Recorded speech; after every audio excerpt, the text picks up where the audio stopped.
right. Happy Friday, folks. How's everybody doing? Just wanted to jump on, do a quick live stream here on this fine Friday. It's about lunchtime here on the East Coast, so have a little bit of time. This isn't my normal podcast or podcast stream, but just a few ideas I had on my mind, a few things I wanted to jump on and discuss. So I'll be getting into that shortly. Let me just share this here.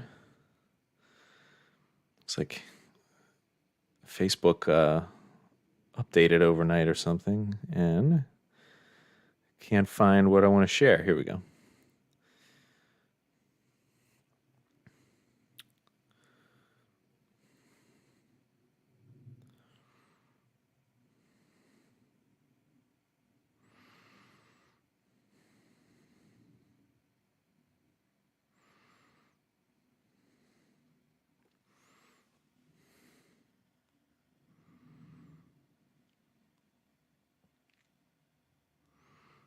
All right.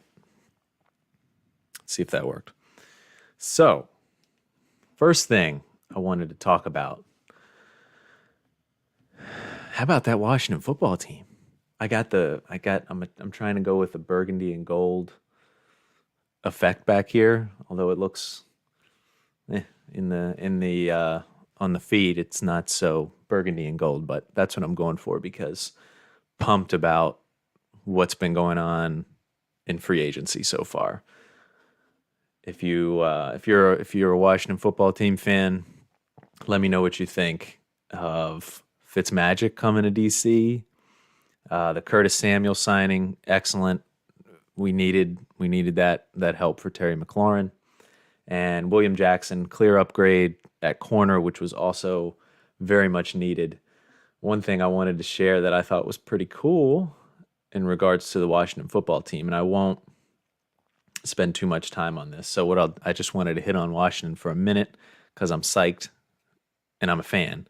Then what I'm going to talk about is just kind of a little trick that I've been using to better listen to my podcast guests. So if you're a podcaster or just maybe want like some interview tip, maybe this can help, especially if you're in a remote environment and talking to guests remotely.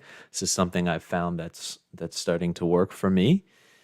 And then I also want to talk about just some tools, one specific tool that I've been using lately that I really like for posting videos to social, specifically getting subtitles on them. So first, back to the Washington football team. Love what they're doing in free agency so far. And apparently, I'm not the only one because I saw this tweet from Pro Football Focus Washington account the other day.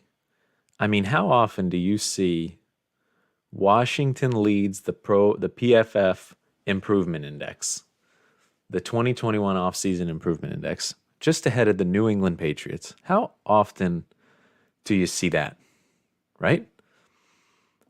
So I thought that was incredibly exciting because, like I said, it is rare that Washington is in the top of anything in free agency. In the last couple of years, it seems like Rivera and the crew are doing some things right, which I'm pumped about. So welcome to DC, Fitzmagic, Curtis Samuel, and William Jackson. Looking forward. I guess next they need a linebacker, but will they go after somebody in the draft? I've seen some mock drafts that have them getting a linebacker at pick 19, I believe. So I'm pumped. And so I guess enough about the Washington football team. Go football team. So I wanted to come on and talk about just kind of like I said at the beginning, a little trick that I've been using, and it kind of happened by accident, that's helping me, at least I feel like, pay more attention to the guests I interview on my podcast. So if you haven't seen it, typically I do a live stream of all of my podcast interviews. And so that means, I can see them obviously as well as hear them. So, what I found myself doing, and my podcast is still very new. I think I'm 16 episodes in. I've got a couple more planned, but still very new at it. So still getting used to podcasting. It's very new for me. I'm loving it though. But I have to give you kind of an idea of what my setup looks like, because this will kind of help explain my trick here. So I have my webcam set up here that I use to stream and film my podcast interviews, but my monitor and my computer are all over here. So, if I'm looking this way, I can see what's going on in the stream, make sure the video's okay, put up graphics and things like that, as well as see my guests. So if I'm looking this way, I can see my guests, but obviously that doesn't, you know, it doesn't, if I'm talking to my guests and looking off to the side and they're looking at the camera, that's not the ideal look. So I try to look at the camera as much as possible. And when I first started, to try to make it easier on myself, especially since I was running a live stream, I'd be focused on the stream over here.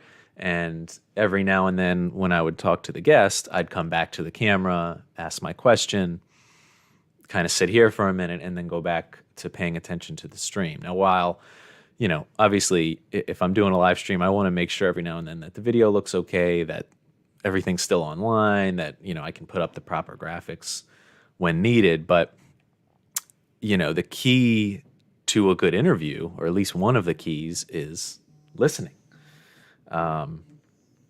So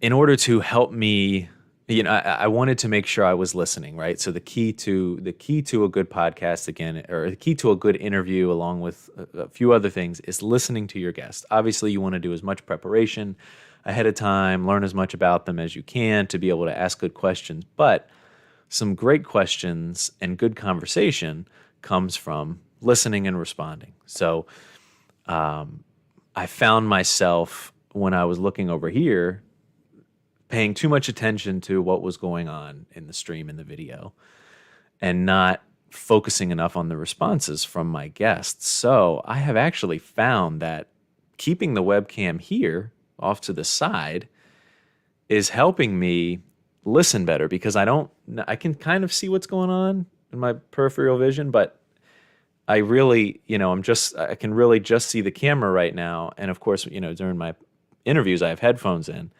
and looking off to the webcam and focusing there really turns on my hearing sense. And I feel like I am better able to listen to exactly what the guest is saying. And that has really helped me, I think, be a better interviewer, ask better questions, because, I think it just kind of helps to generate better conversation. Obviously I try to come up with an outline beforehand. I try to research again, but as much as I can, I like to, or I find it that the best conversation comes from actually, being able to listen very well to the responses and ask questions from there.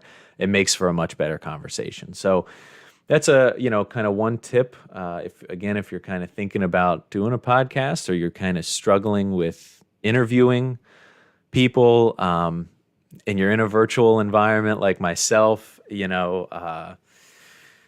that's one way to do it. And you're probably asking, well, or you might be thinking, well, why don't you just move your camera behind the monitor so it looks like you're looking at the guest and looking at the camera at the same time? Well, one, that doesn't solve me being distracted by the video part. And two, my setup is very specific to my house. So my office right now is in my basement, and this is a very small part of the basement, and the rest of it generally goes to my 2-year-old daughter, who, if I were to turn the camera just slightly that way, you would see has been down here and looks like a minor tornado came through. So in an effort to keep my setup nice and clean as much as I can, I got the Rocky picture back there. Michael Jordan's over here. I got the cool lighting. This setup works for me. So again, keeping the webcam here and having the video and everything going on over there has helped me really pay better attention to what my guests are saying and be able to respond. So that's one tip that I've been wanting to share. Number two, I saw, if you're a copywriter, you may be familiar with this guy, but I've started following a gentleman by the name of Terry Schilling the other day on Twitter and LinkedIn, and he's a copywriter. He in his LinkedIn bio it says copywriter for creative companies and entrepreneurs, and he puts out just some great content on his newsletter. He does some streams, and he posts great stuff on LinkedIn. And he shared a post the other day that really that I commented on and got a ton of engagement. He just asked folks, he listed out the tools that he uses that are worth paying to upgrade. So, there are a lot of tools, especially in the marketing or creative space, that you can, that they offer free subscriptions. But, you get a little, if you want to use it, and get the most out of it, you have to go with one of their paid subscriptions, but you can get a little bit out of the free version. So he listed out, the tools that he uses that are worth paying to upgrade, in his opinion. And he listed Canva, which I'm using the free version of and love it. Grammarly, Cloud App, StreamYard, which I pay for to stream these and interview my podcast guests. I'm loving StreamYard. And he lists Squarespace. So that kind of made me think of, what free tool am I using right now that I will likely upgrade to? So I just wanted to talk a little bit about Kapwing. If you guys aren't familiar with Kapwing, I'm going to share my screen real quick. Let me pull this into a different window. So Kapwing is a nice kind of, they offer a free version again, which I'm using at the moment, to be able to you can upload and edit video. You can create graphics, animated graphics, all within their browser-based platform, and it's great. And I particularly use it to add subtitles to videos, as folks in the social media and marketing world know. When you post your videos to social media, it's rare that somebody actually taps on the video to listen to it. So it's key these days to have some subtitling or some text that tells the story overlaid on the video.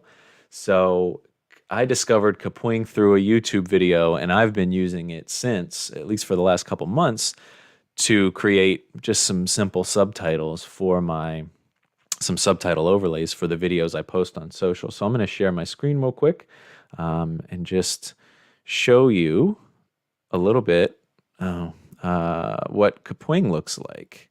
So here's my screen here. So here's what Kapwing looks like, kapwing.com. Check it out. And again, I use it to add subtitles to my videos. So I'll just kind of show you how easy that is real quick. So this clip right here is with Anthony Barocas. He was a podcast guest a couple weeks ago. We talked about remote live video production tech. It was great. Episode 15, I think, if you want to check it out, K-Stream Podcast. But, so I went and I wanted to take some of the clips that I really liked from the interview, cut them out and post them to social. So all you have to do is, you log into Kapwing, you come to a screen where you can upload the video, and then you come here to the subtitles tab. All you do, click auto generate. And now it's working to upload or generate subtitles. Now, of course, any kind of auto generator, you're going to have to do some editing, but it's really not so bad, especially if you're posting a video to social that's 1 to 2 minutes. With the free version of Kapwing, you do only get to, I think you're limited to posting a video that's no more than 200 megabytes. If you upgrade, let me see, I'm looking at the pricing here. If you upgrade to $17 per month paid annually, you get a 2 gigabyte file upload limit, which is great. You can export videos up to 1 hour long if you want to do all that. But right now the free version has been working for me, and yeah, it's a 250 megabyte file upload limit. Export videos up to 7 minutes long with the free version. So I've been getting by with the free version, but this is one tool that I would consider upgrading. And I'm hoping that this, here we go. And then see, I was hoping it would at least show you what it looks like once it's done auto generating the subtitles, and you can change the size of the captions up here, or the subtitles, and move them around, move them up or down wherever kind of works best for your video layout. For me, I just chose the bottom for these. You can mess with the background colors. You can pick different fonts, and when you're done, you click done and export it, and it's great. So this has been a really cool tool that I could definitely see myself paying for. Let me get this. Let me stop sharing my screen here. It also allows you, like I said, to create animated overlays. And let me see if I can find one real quick that I created with Kapwing. Oh, let me see here. Yeah, so I created this quick little overlay using Kapwing for again, for free. And it adds a nice little touch to the show. And it's a shameless plug to go follow K-Stream Show on Facebook and Instagram. There it is again. All right. Well, it's been more than 15 minutes. Hope if you caught this live, hope you got something out of it. If you're catching the replay, the main things I kind of wanted to get across were that kind of nifty little trick to maybe be able to listen better to your podcast guests, and of course, share Kapwing with you if you haven't used that yet. And I think that's it. And you got kind of a bonus there at the beginning if you're a Washington football team fan with all that free agency talk. It'll be interesting to see what they do the rest of the way. Hail. And I hope you all, if you're watching this on Friday, I hope you have a great rest of your day and a great weekend.